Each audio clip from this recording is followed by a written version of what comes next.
Welcome to Luca and Miguel. Enjoy the video. You begin by making sure power and visibility are handled. This reduces false signals and speeds discovery. Put both AirPods in the case and charge them above half so they can broadcast. Once done, enable Bluetooth and Find My on the nearby iPhone or iPad. These services let you see last known location and trigger sounds. Make sure the device is within about 30 feet and avoid obstructions. Doing this first gives you reliable telemetry and a starting point for the next active steps. You now shift to actively locating.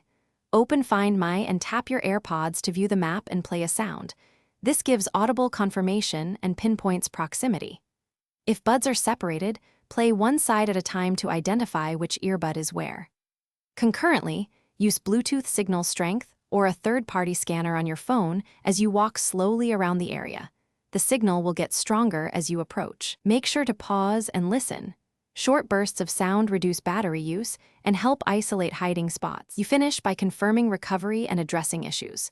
Pick up the found AirPod and put it in the case to verify charging and sound. If an AirPod shows offline in Find My, retrace from the last seen location and rescan with Bluetooth while moving slowly. Wireless items often turn up nearby after more focused searching. If the AirPod won't pair or behave, reset the case by holding the setup button for about 15 seconds, then reconnect. This typically clears pairing glitches and restores normal operation. Thanks for watching and please subscribe. It's the best investment you'll ever make.